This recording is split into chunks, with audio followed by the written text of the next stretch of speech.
आज से करीब 100 साल पहले जब फर्स्ट टाइम स्पेस रिसर्च की शुरुआत हुई थी तब आइंस्टाइन द्वारा लिखी गई एक थ्योरी पब्लिश हुई थी, जनरल थ्योरी ऑफ रिलेटिविटी। पर ये लिखी गई किताब कोई साहित्यिक नहीं था, बल्कि ये एक ऐसी थ्योरी यानी कैलकुलेशन था जो आगे चल के ब्रह्मांड के कई रहस्यों को साथ साबित किया, जैसे कि तेज गति में टाइम स्लोली गुजरना, ब्रह्मांड में बहुत ज़्यादा ग्रेविटी, ब्लैक होल जैसी ऑब्जेक्ट की वास्तविक में मौजूद होना। ऐसे ही ना जाने कई सारी कैलकुलेशन वास्तविक में साथ साबित हुई। जैसे कि हम जानते हैं स्पेस की मतलब है खाली जगह, यानी जहां हर कोई ऑब्जेक्ट मौजूद रह सकती है। लेकिन महान वैज्ञानिक आइंस्टाइन के मानना था स्पेस कोई खाली अंधेरा जगह नहीं है, बल्कि एक 3 डायमेंशन स्ट्रक्चर है। मान लीजिए अगर आपसे कई फीट दूरी पर एक बॉल है जिसे आप देख पा रहे हो, क्या आप कह सकते हो उस बॉल की पीछे या ऊपर नीचे साइड पर क्या है, जो कि आप सिर्फ बॉल के सामने वाले पार्ट को देखकर बता सकती हो। तो आइंस्टाइन के कहने का मतलब यही था कि स्पेस उसके खुद के प्रॉपर्टी है जिसकी वास्तविक में अस्तित्व है, जिसे केवल हम एक डायमेंशन से स्पेस के एक हिस्से को ही देख सकते हैं।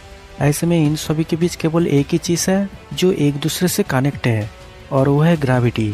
जैसे कि हम जानते हैं ग्रेविटी के मतलब दबाव।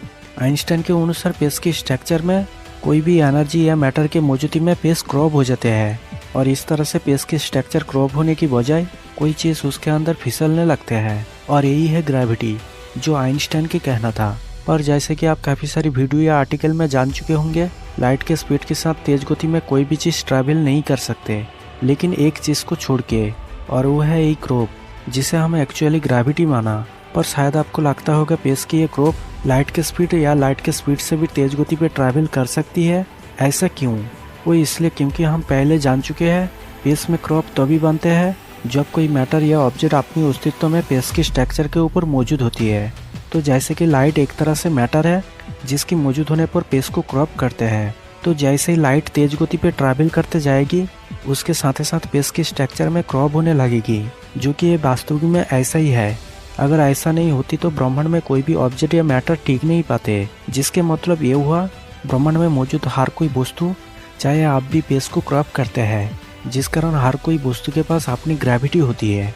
अगर अब तक आपको ये समझ में आ गया तो हम जानते हैं क्या होगा अगर 2 ग्रेविटी वाले ऑब्जेक्ट आपस में ऑर्बिट करने लगे। तो एक तरह से ये दोनों ग्रेविटी वाले ऑब्जेक्ट स्पेस टाइम के स्ट्रक्चर को क्रॉप करने की बजाय इसमें एक वेव्स बन जाएगी, जिसे कहा जाता है ग्रेविटेशनल वेव्स। ये वेव्स स्पेस में तरंगों जैसी लहर बनाती है। इसके होने का सबूत पहली बार मिला था 2014 के बाद। पर ये नहीं है कि इसके पहले ब्रह्मांड में कभी भी ऐसा नहीं हुआ। वो अक्सर इस तरह की घटना ब्रह्मांड में होते हैं, लेकिन उसके स्रोत हम तक नहीं पहुंच पाते, क्योंकि उसके लिए चाहिए किसी विशाल ऑब्जेक्ट जो एक दूसरे को करीब से ऑर्बिट कर रहा हो। अगर हम ब्रह्मांड में किसी विशाल ऑब्जेक्ट की बात करें तो वो है ब्लैक होल।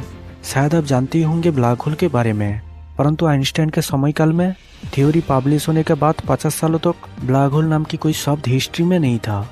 कैलकुलेशन के अनुसार आइंस्टाइन मानते थे कि ब्रह्मांड में कोई ऐसा चीज़ होगा जिसके पास बहुत ज़्यादा ग्रेविटी होगी और वो किसी भी चीज़ को पूरी तरह ख़त्म कर देगी। फिर आइंस्टाइन के थ्योरी पब्लिश होने का 50 साल बाद जॉन विलन नाम की एक वैज्ञानिक इसे समझने के लिए स्टडी शुरू कर दी, और उनके कैलकुलेशन के अनुसार ऐसी ऑब्जेक्ट ब्रह्मांड में मौजूद होना 100% रियल है। साथ में उस समय इस ऑब्जेक्ट को नाम दिया गया ब्लैक होल, लेकिन उस समय इसे प्रूव करने के लिए नामुमकिन था।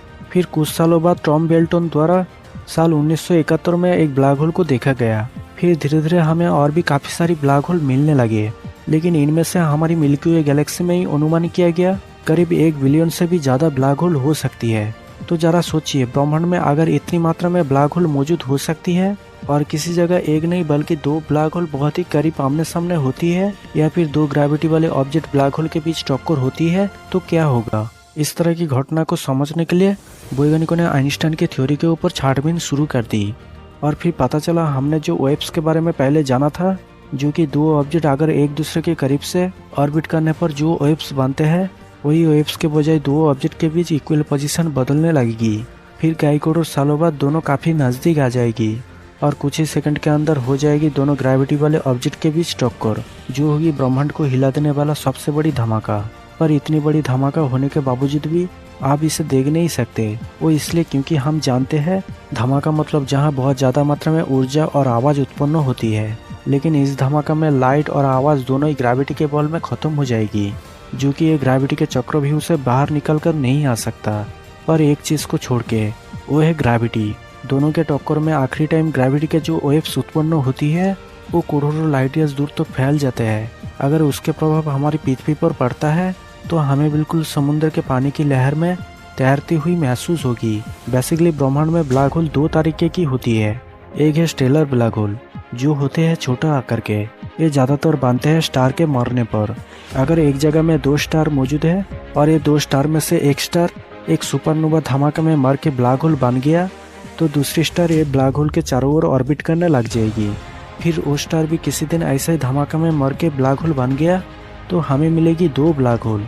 फिर ये दो ब्लैक होल ग्रेविटी के छप्पर में आपस में ऑर्बिट करने लग जाएगी और फिर कुछ ही सालों बाद दोनों के बीच होगी टक्कर। लेकिन इस धमाका काफ़ी जोरदार नहीं होगी क्योंकि ये था स्टेलर ब्लैक होल, जो कि ये बहुत ही छोटा। तो अब हम बात करते हैं इससे भी बड़ी दूसरी ब्लैक होल की, जिसे कहा जाता है सुपरमासिव ब्लैक होल। लेकिन ये black hole stellar mass black hole से कई मिलियन टाइम बहुत ज़्यादा बड़ा होती है। ब्रह्मांड में मौजूद हर किसी गैलेक्सी के सेंटर में इस तरह की ब्लैक होल को देखा जाता है। लेकिन सबसे बड़ी बात है दो सुपरमासिव ब्लैक होल के धमाका, क्योंकि इसके धमाका ब्रह्मांड में इतनी बड़ी घटना होती है जो कि ये धमाका से उत्पन्न वेव्स पूरी स्पेस को हिला देती है। लेकिन इस धमाका में ब्रह्मांड बिल्कुल सुनसान होगी, ना ही कोई ऊर्जा की चमक होगी और ना ही कोई आवाज। इस तरह के एक धमाका को रिकॉर्ड किया गया था 2015 में, जो कि दोनों स्टेलर मास ब्लैक होल था।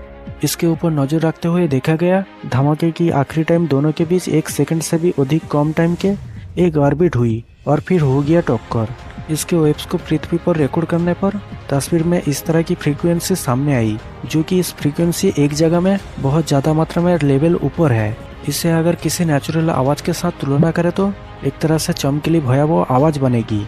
पर यह था स्टेलर मास ब्लैक होल, जिनमें से एक ब्लैक होल के मास था करीब 40 सूरज के बराबर और दूसरी के 60 से 70 सूरज के बराबर। वैज्ञानिक मानते हैं ब्रह्मांड में बिग बैंग के बाद दो ग्रेविटी वाले ऑब्जेक्ट के बीच टक्कर सबसे बड़ी धमाका होगी। पर जैसे कि हम जानते हैं कोई भी चीज़ के धमाका में उसके अस्तित्व खत्म हो जाते हैं, पर ऐसा नहीं है ब्लैक होल के धमाका में, बल्कि इस धमाका में दोनों ब्लैक होल मिलके एक बड़ी ब्लैक होल बन जाते हैं, जिसके पास होगी कई मिलियन टाइम बहुत ज़्यादा ग्रेविटी। तो ग्रेविटी की बात करते हुए शायद आप सोचते होंगे ब्लैक होल बेसिकली एक होल है, पर ऐसा नहीं है। ब्लैक होल बेसिकली मरी हुई स्टार के हिस्से है। जब कोई स्टार मरता है उसमें कोई न्यूक्लियर फ्यूजन ना होने के कारण वो स्टार सिकुड़ने लगते हैं ग्रेविटी के बजाय, और एक टाइम ये स्टार के मास मैथमेटिक वैल्यू से नीचे चला जाते हैं। तो अब इसके बहुत ज़्यादा ग्रेविटी के कारण ये ब्लैक होल में बदल जाते हैं। यहाँ पे कुछ इस तरह से होगा, अगर आप एक गिलास पानी में पर्याप्त परिमाण नमक देते हैं और उस पानी को गर्म करके 1 चम्मच पानी में ले आते हैं तो उसमें नमक के परिमाण आपको ज़्यादा लगेगी। सेम उसी तरह किसी भी स्टार में मास के अनुसार जितनी परिमाण ग्रेविटी होती है, जैसे ही वो स्टार के मास एक मैथमेटिक वैल्यू से नीचे चला जाएगी यानी घटते जाएगी तो ग्रेविटी बढ़ते जाएगी। तो अब उसके आकार की तुलना में बहुत ज़्यादा ग्रेविटी के होने के कारण ब्लैक होल में बदल जाएगी। ऐसे में ब्रह्मांड में मौजूद किसी भी ब्लैक होल के लाइट नहीं होती है। जो लाइट हम देख पाते हैं वो दूसरी किसी स्टार की, जो बहुत ज़्यादा ग्रेविटी के कारण अपने ओर खींच लेते हैं और फिर स्टार के सारी रोशनी ग्रेविटी के बजाय ब्लैक होल के चारों ओर ऑर्बिट करने लगते हैं। परंतु जैसे कि हम पहले जाना था, स्पेस असल में खुद की प्रॉपर्टी है जिसके स्ट्रक्चर के ऊपर क्रॉप करके सारी ऑब्जेक्ट या मैटर टिकी है। तो जब ये दोनों ब्लैक होल आपस में टकरा जाएगी तब एक बड़ी ब्लैक होल बनेगी जिसके पास बहुत ज़्यादा ग्रेविटी होगी, और ग्रेविटी ज़्यादा होने के कारण उसके इफेक्ट भी ज़्यादा दूर तक फैलेगी, जिस कारण ये होगा उसके आसपास टाइम धीमी गति से गुजरने लगेगी। अगर उस ग्रेविटी के इफेक्ट हमारी पृथ्वी पर पड़ता है तो यहाँ टाइम धीमी गति से गुजरने लगेगी, लेकिन किसी को पता भी नहीं चलेगा कि टाइम धीमी गति से गुजर रहा है, बिल्कुल नॉर्मल जैसी लगेगी।